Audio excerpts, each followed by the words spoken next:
පටුව ගන්න කියලා කොල්ලෙක් වුණාම ඔමාඩනවද? ටීවී ළමයි ඔමාඩන්නේ නැහැ. ඔක කැන්න නම් හදාගන්න. හතරක්ක බලා ගන්න නැහැ නේද? සෙල්ලම් පටුව ගන්නවා ඒකටත් අඬනවා.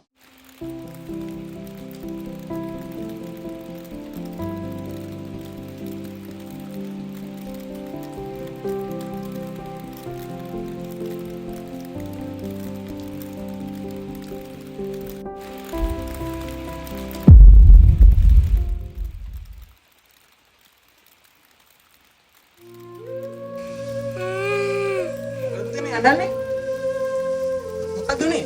සෙල්ලම් බඩුව කැඩුනා. සෙල්ලම් පටුව ගන්න කියලා කොල්ලෙක් වුණාම ඔමාඩනවද? ටීවී ළමයි ඔමාඩන්නේ නැහැ. ඔක කැන්න නම් හදාගන්න. හතරක්ක බලා ගන්න නැහැ නේද? සෙල්ලම් පටුව ගන්නවා ඒකටත් අඬනවා. අඬා ඉඳලා හරියන්නේ නැහැ කොල්ලෙක් වුණාම. ඔයා හදාගන්න පුරුදු වෙන්න ඕනේ.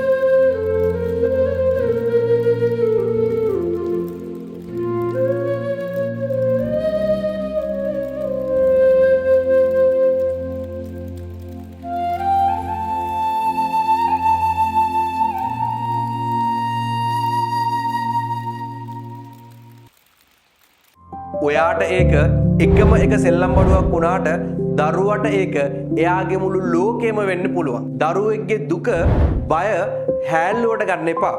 එයාට දැනෙන දෙයට ගරු කරන්න. එතකොට තමයි දරුවා ලොකු වෙනකොට එයාට මුහුණ දෙන්න වෙන ප්‍රශ්නත් ඔයාට ඇවිත් කියන්නේ. දරුවාගේ පුංචි ප්‍රශ්නේදී ඔයා එයා ළඟ හිටියොත් එයා ලොකු වෙනකොට එයාගේ ජීවිතේ එන ඕනම ප්‍රශ්නයක් ඔයාට කියන එයාගේ ජීවිතේ හොඳම යාළුවා ඔයා බවට පත් වෙයි.